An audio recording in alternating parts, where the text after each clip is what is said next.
Hello student. तो चलिए आज हम करते हैं एक्सरसाइज 8.2 के जो बाकी सम रह गए थे वो क्वेश्चन नंबर 6 करेंगे। 5 तक हमने कर लिया था, आज हम क्वेश्चन नंबर 6 करेंगे। तो क्वेश्चन नंबर 6, तो इससे पहले मैं कहना चाहता हूँ कि मेरे चैनल को सब्सक्राइब कर दीजिए, लाइक कर दीजिए और बेल आइकन को पुश कर दीजिए ताकि अगले क्वेश्चन आपको इजीली मिल जाए। ठीक है, ओके चलिए स्टार्ट करते हैं फिर। क्वेश्चन नंबर है हमारे पास क्वेश्चन नंबर 6 है tan theta plus 2। True and false वाले क्वेश्चन ही है। Multiply 2 tan theta plus 1, 2 tan theta plus 1 is equals to 5 tan theta, 5 tan theta plus secant square theta. ये है राइट हैंड साइड। तो left hand side को हम solve करेंगे। ठीक है, चलिए अभी सॉल्व करते हैं हम। तो लेफ्ट हैंड साइड है हमारे पास, देखिए लेफ्ट हैंड साइड यह है हमारे पास tan theta plus 2 multiply 2 tan theta plus 1। तो अभी हम क्या करेंगे, tan थीटा को इन दोनों से मल्टीप्लाई करेंगे।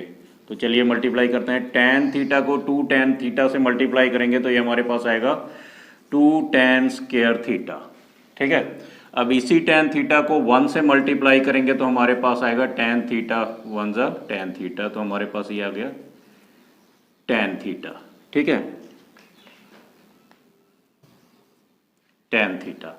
अब हमारे पास 2 बचा तो इस 2 को पहले इससे मल्टीप्लाई करेंगे तो हमारे पास होगा 2 2 जा 4 tan थीटा और 2 1 जा 2 प्लस 2।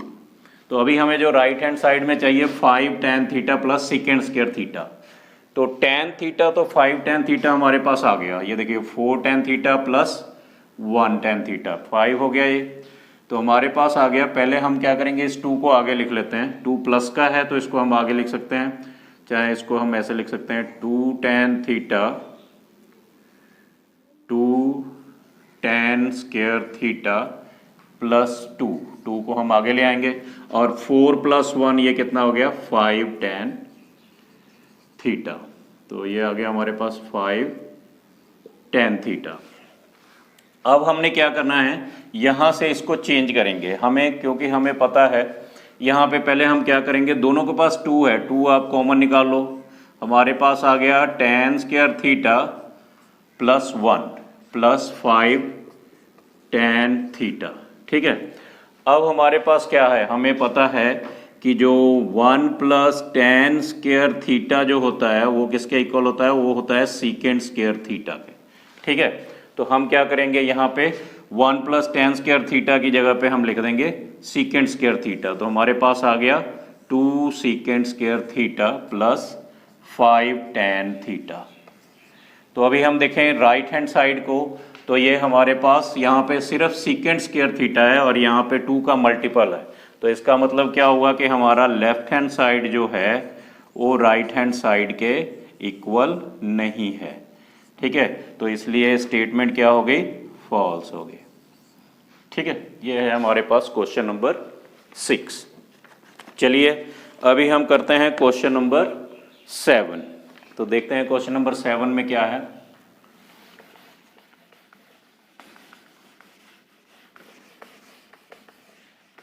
क्वेश्चन नंबर 7 है हमारे पास, इसकी स्टेटमेंट जो है कह रहा है if the length of the shadow, question number 7,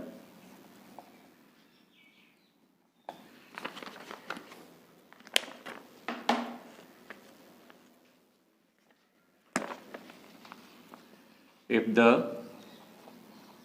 length of the shadow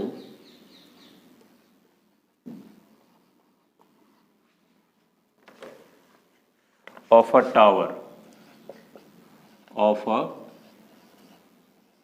tower is increasing,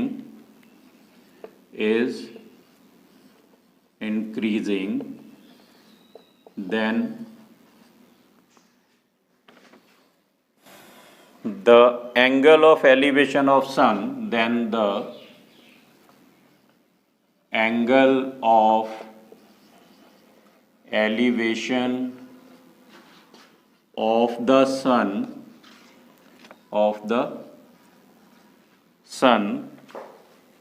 is also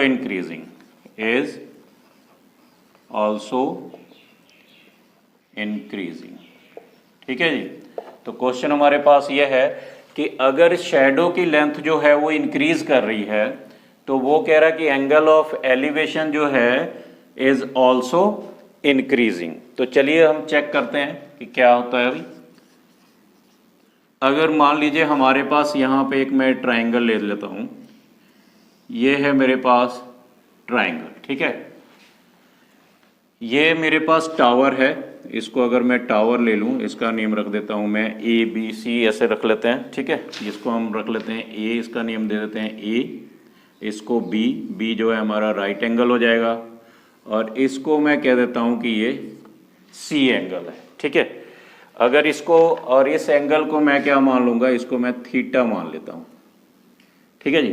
तो हमारे पास ABC जो है, ABC एक ट्रायंगल हो गया, ये हमारी जो AB है वो टावर हो गया, ठीक है। और टावर की जो शेडो बन रही है वो हमारी BC हो गई, ठीक है जी। तो ये हमारा AB जो है ये हो गया टावर, और ये BC जो है ये शेडो हो गई, ठीक है जी। तो अभी हम वो कह रहा है कि भी जैसे जैसे इसकी शेडो इंक्रीज करेगी तो उसका जो थीटा है यानी angle of elevation of sun also increasing. तो चलिए अभी हम चेक करते हैं। तो सबसे पहले तो यहाँ से हम चेक करते हैं क्या होता है। ये हमारे पास AB ओवर ऑफ BC, ये क्या बन जाएगा हमारे पास tan थीटा, ठीक है जी। AB ओवर ऑफ BC हमारे पास बन जाएगा tan थीटा। और अगर मैं इसको 2√3 मान लेता हूँ, ठीक है, और शेडो को 2 मीटर मान लेता हूँ, इसको 2√3 मीटर मान लेता हूँ, ठीक है। तो अभी हमारे पास क्या होगा, AB है हमारे पास 2√3, BC है हमारे पास 2, तो ये हो गया हमारे पास tan थीटा, और ये 2 से 2 कैंसिल हो गया, तो हमारे पास आ गया √3 is equals to tan theta.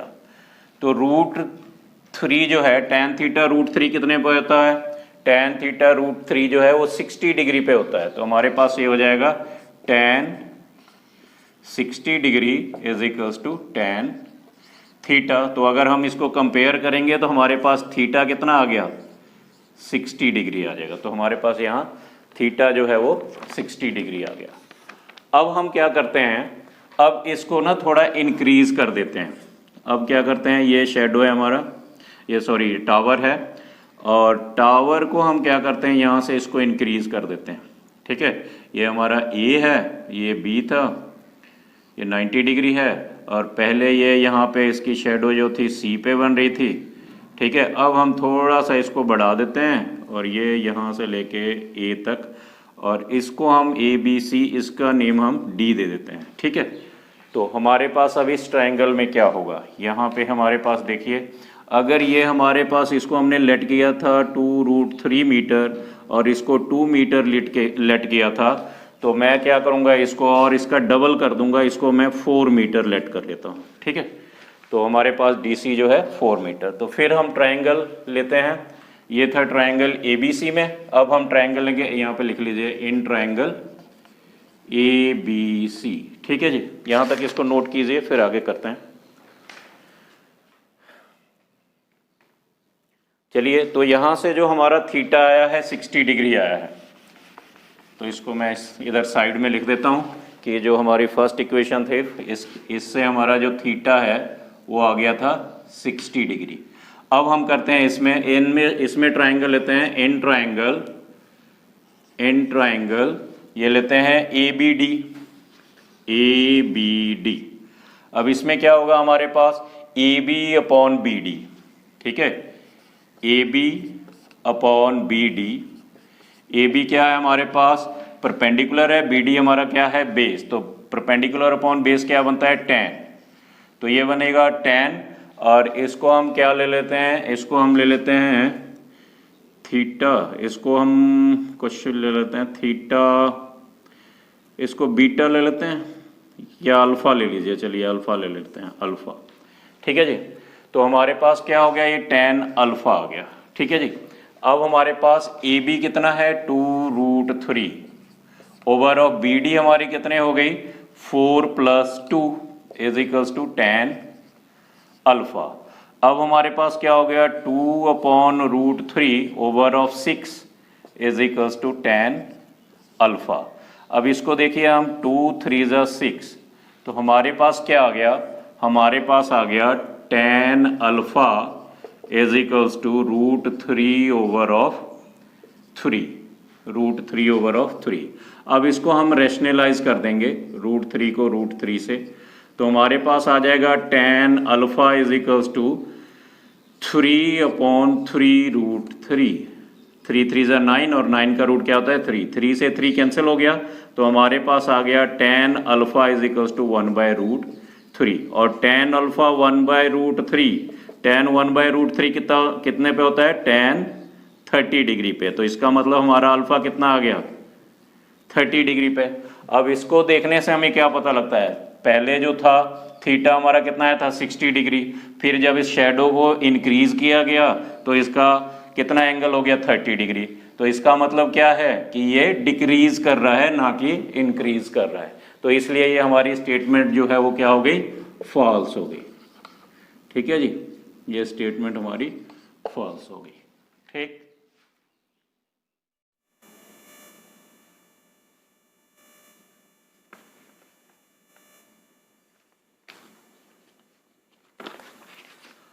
हाँ जी, तो चलिए क्वेश्चन नंबर 8 करते हैं।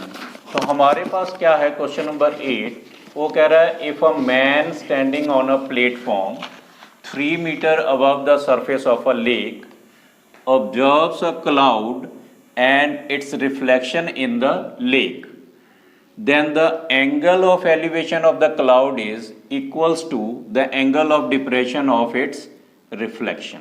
ठीक है, तो अभी क्या है हमारे पास, उसने बोला कि एक ना लेक है, मान लीजिए ये ए बी लेक है हमारे पास। ठीक है, और इस ए बी लेक के ऊपर 3 मीटर ऊपर जो है एक मैन यहाँ पे स्टैंड कर रहा है, उसको मैंने डी लेट किया है।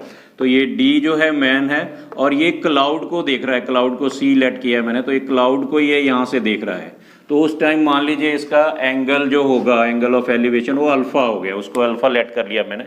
ठीक है, उसी टाइम ये क्या कर रहा है, यहाँ से उसकी जो क्लाउड की रिफ्लेक्शन जो लेक के अंदर, वाटर के अंदर है, उसको देख रहा है। तो वो उस एंगल को हमने उसको बीटा ले लिया, एंगल ऑफ डिप्रेशन जो है उसको मैंने क्या किया बीटा ले लिया। ठीक है, तो अभी ये 3 मीटर है तो ये भी कितना हो जाएगा 3 मीटर। ठीक है, अब यहाँ से ऊपर तक जो क्लाउड है वो हमने उसकी हाइट जो है वो मैंने x लेट कर लिया। ठीक है, और ये मैन से लेके यहाँ तक का जो डिस्टेंस है उसको मैंने y लेट कर लिया। तो ये y है तो ये भी क्या होगा y, यानी लेक का ब्रेड्थ अगर मान लो तो ये y है तो ये भी y होगा, अगर ये 3 मीटर है तो ये भी 3 मीटर होगा।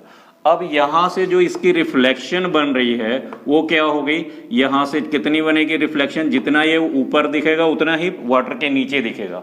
तो ये क्या होगा x + 3, यहाँ से लेके यहाँ तक x + 3 है, तो नीचे भी कितना होगा x + 3। तो चलिए अब हम देखते हैं कि एंगल ऑफ एलिवेशन और एंगल ऑफ डिप्रेशन वो जो है वो इक्वल है कि नहीं है स्टेटमेंट के अकॉर्डिंग। तो चलिए सॉल्व करते हैं। फर्स्ट है हमारे पास, पहले हम ट्रायंगल लेते हैं ये वाली। ठीक है, DEC, in triangle DEC, DEC में क्या होगा CE/DE, CE/DE। तो CE क्या है हमारे पास परपेंडिकुलर है और ये DE क्या है बेस। तो परपेंडिकुलर अपॉन बेस क्या होता है हमारे पास tan, और एंगल हमारा कितना है tan अल्फा। ठीक है, तो CE को हमने x लेट किया है और DE को हमने क्या लेट किया है y, तो ये आ गया x/y = tan अल्फा। ठीक है, तो अगर मैं यहाँ से y की वैल्यू फाइंड कर लूँ तो मेरे पास क्या होगा, ये tan जो है इधर आ जाएगा, ये हो जाएगा x/tan अल्फा = y। तो ये इसको मैं दूंगा इक्वेशन नंबर 1। तो इतना नोट कीजिए, फिर हम अगली इक्वेशन करते हैं। अब मैं क्या करूंगा, स्टेटमेंट को मैं इरेज कर रहा हूं।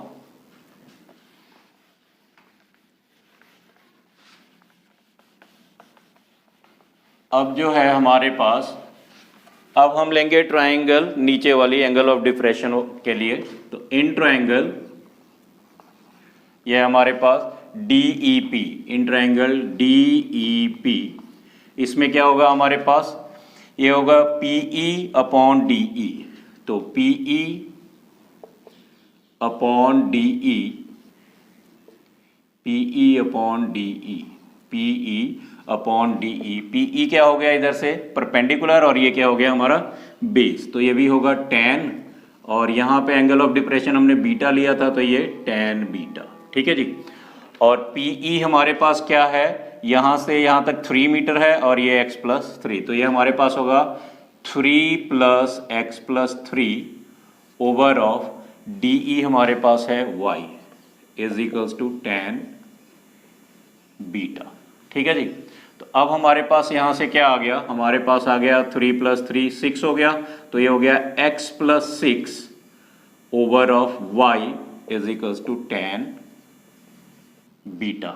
अब हम क्या करेंगे, यहाँ से भी y की वैल्यू निकाल लेते हैं।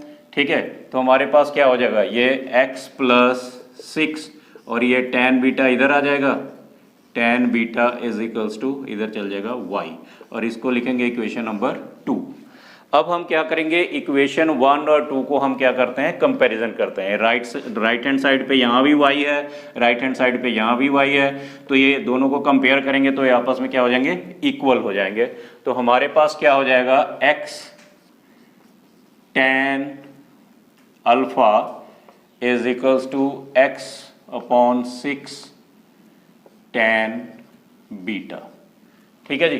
तो अब हम क्या करते हैं, इसकी वैल्यू निकालते हैं, हम इसको क्रॉस मल्टीप्लाई कर देते हैं। तो क्रॉस मल्टीप्लाई करेंगे तो हमारे पास क्या हो जाएगा, ये हो जाएगा x tan beta is equals to, ये क्या हो जाएगा tan, ये हो जाएगा x प्लस 6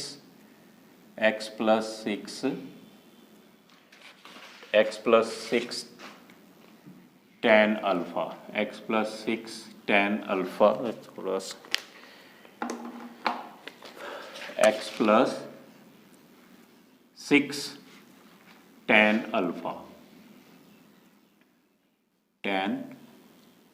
अल्फा, तो अगर मैं क्या करूं, यहां से बीटा की वैल्यू फाइंड करूं, तो मेरे पास क्या हो जाएगा, अगर मैं इसको लेके इधर डिवाइड कर देते हैं, तो ये हमारे पास होगा x upon 6 x plus 6 tan beta tan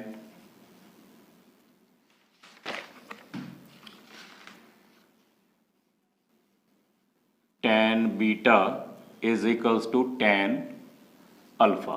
तो अब अगर हम यहां से देखें तो ये टी रेशियो तो इक्वल हो गई, tan के इक्वल है, tan अल्फा, अगर ये सिर्फ tan होता तो अल्फा इक्वल्स टू बीटा हो जाता हमारे पास, लेकिन ये इसके इक्वल कब हो रहा है, जब ये x अपॉन x प्लस 6 का मल्टीपल होके फिर इसके इक्वल हो रहा है। तो इसका मतलब ये हुआ कि ये tan अल्फा और tan बीटा जो है वो इक्वल नहीं है। इसका मतलब क्या हुआ कि जो हमारा tan अल्फा है वो tan बीटा के इक्वल नहीं हुआ, तो इसका मतलब कंपैरिजन करके हमारा अल्फा जो है बीटा के इक्वल नहीं आया, अल्फा जो है वो बीटा के इक्वल हमारा नहीं आया। ठीक है, अगर यहाँ पे सिर्फ ये tan होता, ये tan टी रेशियो इक्वल हो जाना था, कंपैरिजन करके अल्फा इक्वल्स टू बीटा हो जाना था, पर ये इसके इक्वल कब हो रहा है, जब ये इसका मल्टीपल हो रहा है। तो इसलिए जो है हमारे पास क्या हुआ, जो स्टेटमेंट है वो कह रहा था कि भी स्टेटमेंट के अकॉर्डिंग ये क्या हो गया, हमारा ये फॉल्स हो गया। ठीक है,